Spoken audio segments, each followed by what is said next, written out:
Olá pessoal, vamos dar continuidade ao nosso curso preparatório para concurso do DRT. Na aula anterior nós conversamos sobre as fontes do direito do trabalho. Da onde surge o direito do trabalho.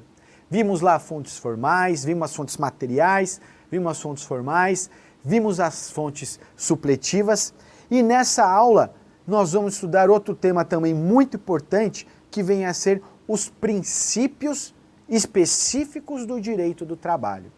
Os princípios norteadores do direito do trabalho. Mas antes disso, antes da gente começar a ler os slides, é importante a gente relembrar, a gente falou um pouquinho sobre os princípios, mas é importante a gente relembrar o que vem a ser os princípios. Como a gente sabe, muitas vezes na nossa vida, de falar, isso não faz parte do meu feitio, ou seja, eu tenho meus princípios, eu tenho as minhas bases, eu tenho esses princípios desde quando eu comecei a ser educado pela minha mãe e pelo meu pai. Então no direito do trabalho a gente vai lembrar que também existem esses princípios. Existem essas estruturas que são as bases do direito do trabalho. Qualquer norma, qualquer contrato de trabalho que eu for celebrar, eu tenho que levar em conta esses princípios. E os princípios, eles apenas não têm a função de, como a gente viu de uma fonte supletiva. Os princípios, eles servem também para interpretar e para integrar as normas jurídicas. O operador do direito, ele tem que interpretar a norma jurídica lembrando dos princípios. Até porque as normas jurídicas, no caso aqui de direito do trabalho, elas devem ser feitas observando os princípios basilares do direito do trabalho. Então a aula, esse trecho da aula de princípios do direito do trabalho é de extrema importância. Porque muitas vezes eu lembrando do princípio, até que eu não saiba a matéria em si, mas se eu lembrar os princípios do direito do trabalho, eu vou conseguir responder determinada questão. Por quê? Porque as normas do direito do trabalho, elas foram feitas com a observância desses princípios. Tá legal? São então os princípios norteadores do direito do trabalho que nós vamos estudar nessa aula. Em primeiro lugar, eu tenho o princípio protetor. O princípio protetor, ele tem três vertentes, três facetas. Ou seja, ele é subdividido em outros três subprincípios. Eu vou lembrar do indúbio pro operário, e aí a dica, só para lembrar que quando a palavra é escrita em latim, ela não leva acentuação gráfica, legal? Então, indúbio pro operário, aplicação da norma mais favorável e a condição mais benéfica. Ainda aí no slide, só para lembrar que alguns doutrinadores chamam esse princípio de indúbio pro operário de indúbio pro mísero. Então seriam aí, sinônimos. Continuando, eu tenho o princípio da irrenunciabilidade, eu tenho o princípio da continuidade da relação de emprego, eu tenho o princípio da primazia da realidade sobre a forma e eu tenho o princípio da intangibilidade salarial. Pode vir aqui comigo. Esses princípios, então, doutores, são os princípios que norteiam o direito do trabalho. São as bases do direito do trabalho. Quando a gente estiver estudando o direito processual do trabalho, nós vamos estudar também princípios peculiares ao direito processual do trabalho. Nessa aula, estamos tratando apenas dos princípios do direito material do trabalho. O primeiro princípio que eu falei para vocês que a gente ia estudar é o princípio protetor. Põe para a gente na tela. Olha lá, o princípio protetor, como nós vimos, ele tem a faceta do indúbio pro operário, que vai nos ensinar o seguinte, uma norma jurídica que admita diversas interpretações, deverá ser interpretada da maneira que mais favorecer o empregado. Então volta aqui para mim. Eu vou lembrar sempre que o direito do trabalho, ele foi feito para proteger o trabalhador. E por que o direito do trabalho tem esse princípio de proteger o trabalhador, que é muito criticado pelas empresas? Porque o trabalhador é tratado como sendo a parte hipossuficiente. A parte hipossuficiente é aquela parte mais fraca, mais fragilizada em uma determinada relação. É óbvio que na relação de trabalho, o trabalhador é a parte hipossuficiente, porque quem dá as cartas é o próprio empregado. Às vezes o empregado ele é submetido a determinado comportamento que ele não concorda, mas por precisar trabalhar, ele acaba se submetendo. Então é por isso que sempre que a gente estiver interpretando uma lei trabalhista, a gente vai lembrar do princípio do indúbio pro operário. Então vamos imaginar aqui uma lei que admita diversas interpretações. Vamos imaginar, né, o direito ele é hermenêutica, o direito é interpretação. Então eu tenho uma regra, eu tenho uma lei, mas qual a interpretação dada a essa lei? Se uma lei admitir diversas interpretações, ensina o princípio indúbio pro operário que o operador deve dar a interpretação que melhor favoreça o empregado, o trabalhador, justamente por ser a parte hipossuficiente naquela relação de trabalho. Tá legal, doutores? O que eu preciso lembrar aqui, o que eu queria chamar a atenção dos senhores, e peço inclusive para que os senhores tomem nota disso. Por quê? Normalmente a gente confunde isso daqui com o direito penal. No direito penal a gente tem um princípio que se chama indúbio pro réu. Pelo princípio, né, por esse princípio, indúbio pro réu, lá no direito penal, se existe dúvida sobre a autoria ou não de um determinado crime, eu tenho que absolver o réu. Eu não posso imaginar que ele foi o culpado pelo cometimento de determinado crime. Então, se não existir provas suficientes, eu tenho que interpretar pro réu, ou seja, absolver o réu. Então, notem que no direito penal, o princípio indúbio pro réu possui a sua aplicação no campo probatório, no campo do direito processual. No direito do trabalho, pessoal, eu não posso aplicar esse princípio no campo processual. Aplicar esse princípio no campo processual seria, olha, eu tenho dúvida, né, pelas provas dos autos, eu tenho dúvida se ele trabalhou ou não trabalhou em horas extras. Então, se ele trabalhou, né, havendo essa dúvida, eu concedo as horas extras. Isso seria a aplicação desse princípio no campo processual. Mas chamo a atenção dos senhores, esse princípio não é aplicado no campo processual. Ele diz respeito apenas à interpretação de uma determinada norma. Então, existindo uma norma que admita diversas interpretações, ela tem que ser interpretada da maneira que melhor favoreça o empregado. Beleza? A próxima faceta do princípio protetor é a aplicação da norma mais favorável. Olha lá. Havendo diversas normas válidas, incidentes sobre a mesma relação jurídica de emprego, deve ser aplicada aquela mais benéfica ao trabalhador. Então notem, continuando no slide, na primeira hipótese que a gente viu, eu falava de uma norma com diversas interpretações. Aqui eu tenho diversas normas, não problema na interpretação, mas eu tenho diversas normas que podem ser aplicadas, né, normas válidas, que podem ser aplicadas a um determinado caso. Então, nessa hipótese, havendo diversas normas válidas, aplicáveis para um determinado caso concreto, eu tenho que aplicar a norma que for mais benéfica para o empregado. E aí eu utilizo a teoria do conglobamento mitigado, que vem prevista lá no artigo 3º, inciso 2, da Lei 7.064/82. Então pode voltar aqui para mim.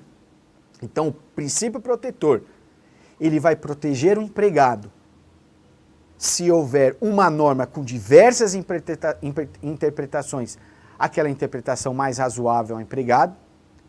E aqui, havendo duas normas, né, duas ou mais normas aplicáveis a um determinado caso concreto, eu vou aplicar a lei mais benéfica.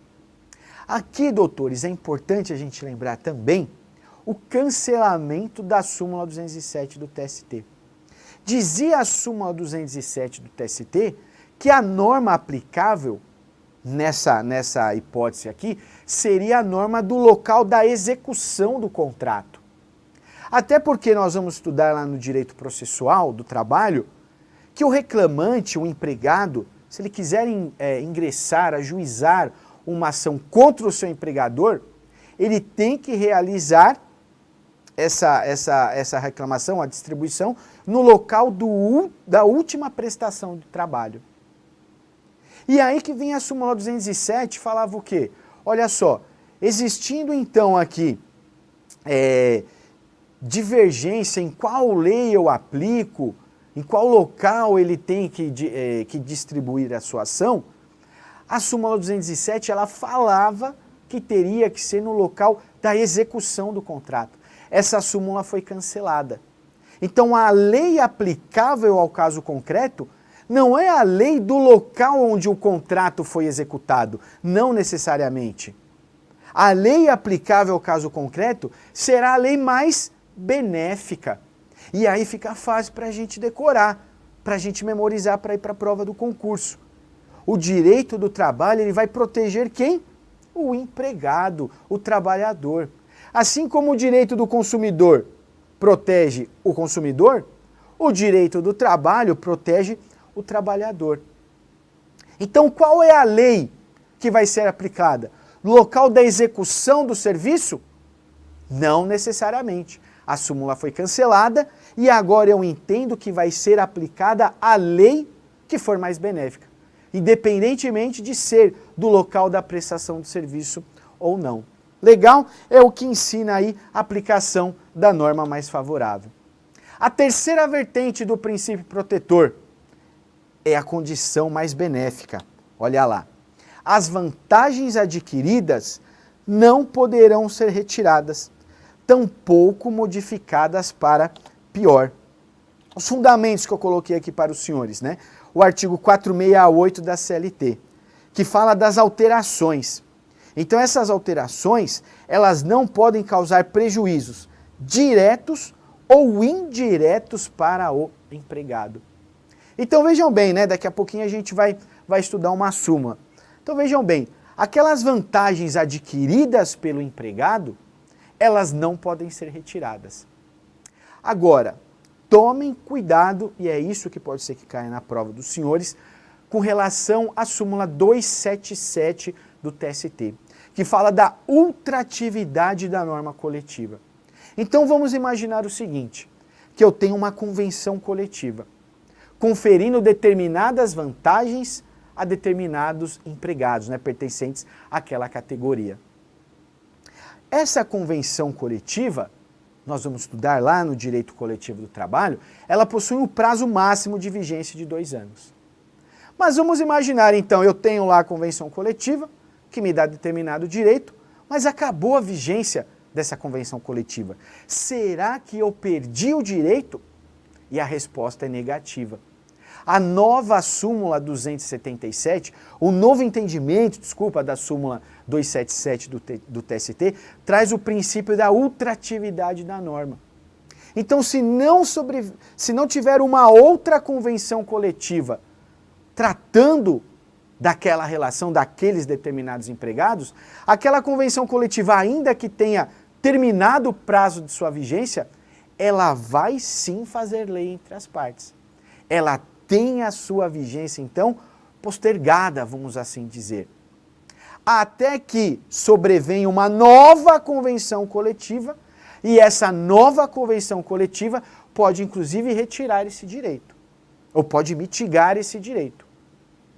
Mas deve vir uma nova convenção coletiva. Tá legal? Então, tomem cuidado com esse detalhe. Então, condição mais benéfica, as vantagens não podem ser retiradas. As vantagens conferidas não podem ser retiradas. E eu vou lembrar então da convenção coletiva, só que ela tem uma vigência. Ela só vale durante a sua vigência. Agora, se não vier uma outra nova convenção coletiva, ela vai continuar com a sua vigência. Até que uma nova convenção coletiva venha e tire, né, modifique o direito daquela determinada categoria. Tá legal? Vou lembrar também, doutores, da súmula 51, item 1 do TST.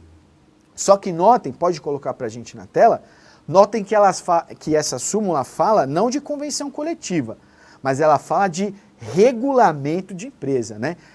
Olha lá, as cláusulas regulamentares que revoguem ou alterem vantagens deferidas anteriormente só atingirão os trabalhadores admitidos após a revogação ou alteração do regulamento. E aí sim a gente vê a condição mais benéfica. Então, se no meu regulamento de empresa, quando eu fui admitido, tinha determinado direito, esse regulamento de empresa, ele não pode ser modificado, não pode tirar esse meu direito. Ele pode mudar para melhor, mas ele não pode retirar esse direito. E imaginando aqui um regulamento de empresa, não uma convenção coletiva. E se a empresa, porventura, mudou ou tirou o direito naquele regulamento? Para os empregados que já estavam admitidos à época daquele regulamento, nada vai mudar. Então, esse novo regulamento, ele só teria efeito para os empregados admitidos depois da sua alteração. Tá legal? É o que ensina aí a súmula 51, item 1 do TST. Maravilha? Continuando, o próximo princípio que a gente vai trabalhar é o princípio da irrenunciabilidade. Olha lá o que traz o princípio da irrenunciabilidade. Em regra, não se admite que o empregado renuncie, abrindo mão dos direitos assegurados por lei. Por que a gente usou aqui esse termo, né? Em regra? Porque excepcionalmente, em algumas situações, não é? Que até coloquei aí no slide para os senhores, em algumas situações é possível a renúncia dos direitos trabalhistas. São os critérios quanto à origem e o critério temporal. Então volta aqui comigo. Então notem que os direitos trabalhistas são irrenunciáveis. O empregado ele não pode, nem antes da contratação, nem durante da contratação, nem durante a contratualidade, abrir mão dos seus direitos trabalhistas. Ele pode abrir mão dos seus direitos trabalhistas sempre que a lei permitir. Sempre que a lei permitir a mitigação daquele direito trabalhista. E ele também pode renunciar os direitos trabalhistas, quando a gente usou aqui o critério temporal, ou seja, depois da extinção do contrato de trabalho. Depois da extinção do contrato de trabalho, a ideia de renúncia do direito trabalhista, ela é mais aceita. Tanto é que ele pode fazer um acordo lá na frente, mas ele não pode começar a trabalhar abrindo mão das horas extras, por exemplo, ou abrindo mão de uma jornada de trabalho. Por quê? Porque são normas de ordem pública. As normas trabalhistas são normas de ordem pública, normas que as partes não podem ajustar, não podem dispor. Por isso elas são irrenunciáveis. Agora, se for o direito estabelecido por lei, se for em uma outra, um regulamento de empresa, por exemplo, ele poderia renunciar esse direito. Tá legal? Então eu tenho que lembrar aqui do critério de origem, né, que é a lei, ele não pode renunciar os direitos previstos em lei, e também o critério temporal, admitindo-se apenas a renúncia dos direitos trabalhistas com maior amplitude lá no final, né, depois da rescisão do contrato de trabalho. Na terceira fase aí, vamos dizer assim, do contrato de trabalho, tá legal? Esse é o princípio então da irrenunciabilidade. O próximo princípio que nós vamos estudar é o princípio da continuidade da relação de emprego. Olha lá, tem por objetivo preservar o contrato de trabalho, presumindo a contratação por prazo indeterminado, sendo exceção o contrato com prazo determinado. Pode voltar aqui para mim. Qual que é a ideia desse princípio, pessoal? O contrato de trabalho é um contrato que ele começa para não terminar. Ele não tem data certa para terminar. E por quê? Porque existe o princípio da continuidade da relação de emprego. Então eu presumo que o contrato ele foi celebrado para não terminar. Se eu presumo que o contrato foi celebrado para não terminar, se eu quiser fazer alguma coisa fora essa regra, eu tenho que especificar. Por isso que os contratos com prazo certo, com prazo determinado, devem ser escritos. Porque se eu saio dessa regra, dessa exceção, que eu preciso escrever o contrato, eu caio na regra geral, que é o contrato por prazo indeterminado. Então a relação de trabalho, ela foi feita para não terminar. Eu posso usar como fundamento legal, eu tenho uma figura bem importante aqui, que é da sucessão trabalhista, dos artigos 10 e 448 da CLT, que tratam da sucessão trabalhista. O que vem a ser a sucessão trabalhista? Então eu tenho sucessão trabalhista, em primeiro lugar, se a empresa mudou o seu tipo societário, então ela deixou de ser limitada e passou a ser uma sociedade anônima. Para o empregado, pouco importa. Por quê? Porque continuidade da relação de emprego. Assim como também ocorre sucessão trabalhista se a empresa for vendida para um outro proprietário. Aqueles contratos de trabalho celebrados entre o empregado e a empresa antiga que foi vendida, descontinuarão. A mudança na estrutura da empresa, seja no que diz respeito ao direito societário, ou seja no que diz respeito à propriedade da empresa, para o empregado pouco importa. Por quê? Porque o contrato começa sem prazo para ele terminar. Se eu quiser fazer exceção a essa regra, eu preciso saber, em primeiro lugar, se a lei admite. Mas isso a gente vai estudar no decorrer do nosso curso. Legal? Eu coloquei aqui para os senhores uma súmula do TST, a súmula 212, que traz aí o princípio da continuidade da relação de emprego. Vamos dar uma olhadinha na súmula. Olha lá. O ônus de provar o término do contrato de trabalho, quando negados a prestação de serviço, aqui negado a prestação de serviço, eu vou lembrar com a ideia de negou o vínculo de emprego. Então, quando negado o vínculo de emprego e o despedimento, o ônus é do empregador, pois o princípio da continuidade da relação de emprego constitui presunção favorável ao empregado. Então vejam bem, se o empregado entrou com uma reclamação trabalhista e o empregador falou, né, na sua defesa, ele falou, olha, eu nego o vínculo de emprego, ou então eu nego o despedimento. O empregador estará traindo para ele o ônus de provar. Até porque o contrato de trabalho, e aí que entra o princípio, ele foi o contrato feito para não terminar. Então, se o empregador alegou ausência de vínculo de emprego ou despedimento, ele, empregador, que deve comprovar, né, apresentar provas nesse sentido. Tá legal? Então, a súmula 212, ela traz aí também o princípio da relação de emprego. Continuando, mais um princípio, princípio da primazia da realidade sobre a forma. Isso daqui é muito do dia a dia. Então, olha lá.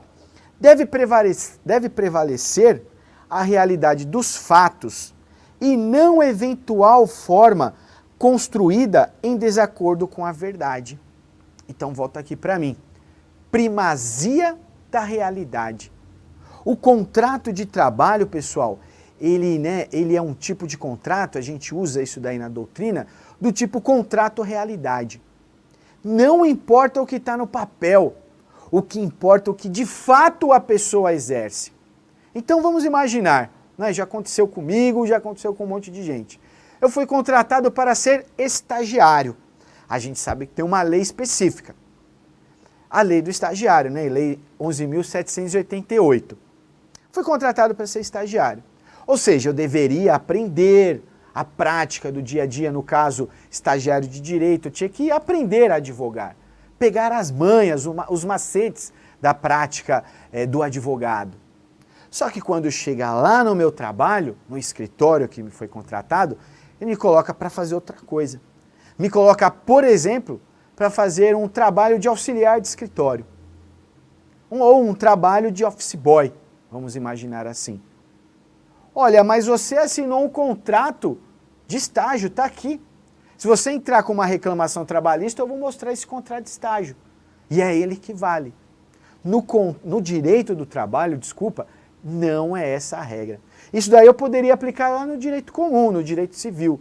Mas no direito do trabalho, o que vale é a realidade. Se na realidade esse estagiário não faz, não efetua, né, não desenvolve as atividades de estagiário, o direito do trabalho, ele vai abrir os olhos, vai dar atenção para o que de fato aquele trabalhador, né, entre aspas, estagiário, estaria fazendo. Ele vai desprezar a formalidade, vai desprezar o documento e dar atenção somente para a realidade dos fatos, o que de fato acontece. Muitas empresas, doutores, o que elas fazem? Elas contratam uma pessoa como uma pessoa jurídica, ou seja, para dar a ideia de autonomia, de prestador de serviço, alguma coisa assim. Mas na realidade, no dia a dia daquele empregado, ele não tem nada de autônomo. A empresa pediu para ele constituir uma pessoa jurídica, é o fenômeno que a doutrina chama de pejotização, apenas para sair da relação de emprego e não precisar pagar aquele monte de direito para o empregado. Se na realidade o empregado conseguir comprovar que ele tem todos os elementos de empregado, ou seja, que ele está diante de uma relação de emprego, o operador de direito, no caso aí o juiz, ele vai desprezar esse documento e vai dar atenção para o que de fato está acontecendo, para a realidade dos fatos. Legal? Continuando, eu tenho o princípio da intangibilidade salarial. Pelo princípio da intangibilidade salarial, é proibido ao empregador efetuar descontos no salário do empregado, salvo adiantamentos, dispositivos de lei ou então em contrato coletivo. Quando a gente fala em dispositivos de lei que autorizam o desconto no salário, a gente vai lembrar da contribuição previdenciária, da contribuição sindical, do imposto de renda. As faltas injustificadas também podem ser descontadas. Então notem que o salário do empregado, em regra, ele é intangível. Ou seja, eu não posso mexer, não posso efetuar descontos no salário desse empregado. Mas essa regra não é absoluta. Não é absoluta no sentido, se a lei permitir, pode existir o desconto. Inclusive agora é possível efetuar o desconto, lógico que mediante autorização do empregado, mas até para pagamento de cartão de crédito. A gente viu aí que o legislador também quer proteger o dono da administradora, o dono do banco. Porque se o empregado autorizar, vai direto lá no salário e puxa aquela fração do salário do empregado. Então, o salário do empregado não pode ser mexido, vamos dizer assim. Não pode sofrer descontos, salvo nos casos que a lei permitir. Maravilha? E aí eu passei para os senhores, não é, alguns exemplos. O fundamento legal é o artigo 462 da CLT. Mas eu tenho um parágrafo que eu gostaria de ler com os senhores. Põe para a gente na tela. Olha lá. Em caso de dano causado pelo empregado, o desconto, né, ou seja, a intangibilidade, será lícito, desde que esta possibilidade tenha sido acordada ou na ocorrência de dolo do empregado. Então, doutores, eu gostaria que vocês notassem o seguinte: quando eu falo de dano, eu tenho que separar dois tipos de dano. Eu tenho o dano doloso e eu tenho o dano culposo. O dano doloso, que eu tenho dolo por parte do empregado, o empregado, ele com intenção efetuou um dano nos equipamentos, por exemplo, de uma determinada empresa.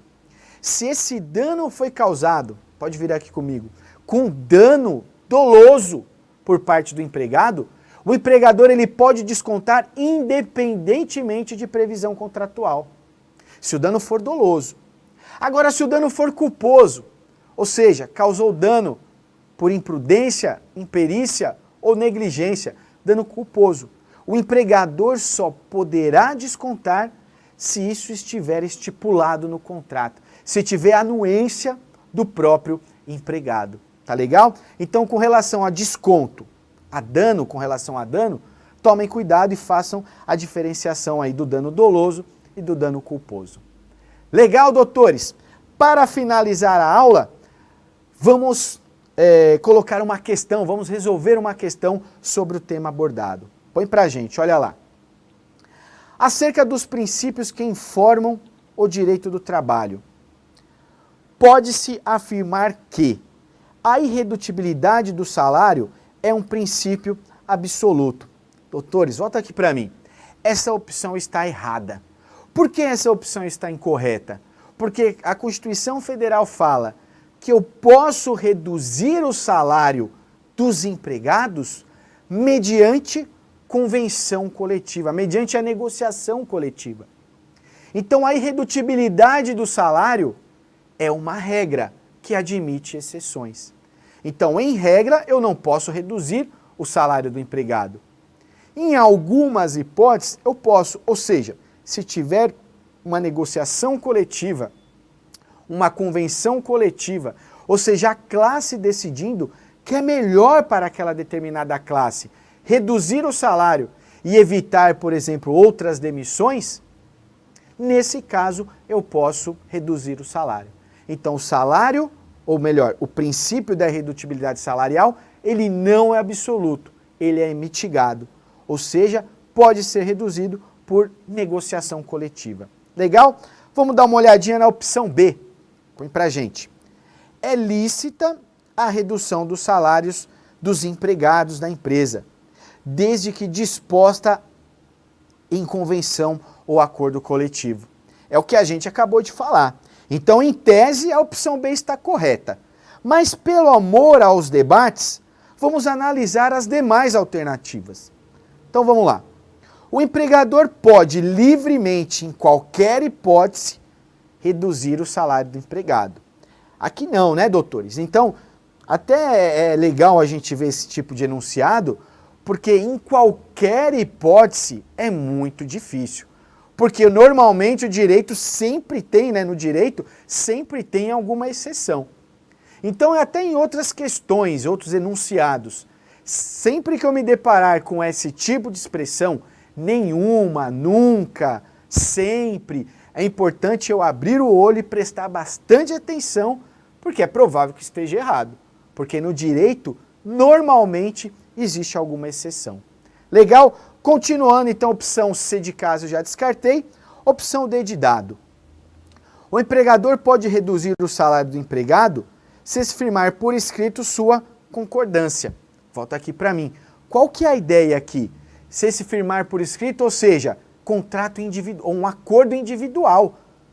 A gente viu que, em regra, o salário não pode ser reduzido. Nós vimos aqui nós vimos na aula de princípios que é um direito que não pode ser renunciado. Existe a irrenunciabilidade dos direitos. Então, o salário, ele só pode ser reduzido por negociação coletiva, ou seja, com a participação do sindicato, e nunca por acordo escrito entre a empresa e o empregado. Maravilha? Continuando, opção E de escola. O empregador pode reduzir o salário dos seus empregados, desde que 75% deles concordem com tal redução, independentemente de negociação com a entidade sindical da categoria. Essa parte aí acabou com o enunciado. Então a gente sabe que precisa ter a negociação coletiva. Eu não posso reduzir sem negociação coletiva. Então eu separei aí para os senhores o gabarito e o fundamento legal. Olha lá, B é a alternativa correta, né? Como a gente havia falado. E o fundamento legal, o artigo 7º, inciso 6 da Constituição Federal, que fala justamente a ideia de possibilidade de redução do salário somente por negociação coletiva. Legal? Chegamos ao final então dessa aula. Espero que os senhores tenham aproveitado muito bem o conteúdo e aguardo daqui a pouquinho na nossa próxima aula de Direito do Trabalho. Um forte abraço.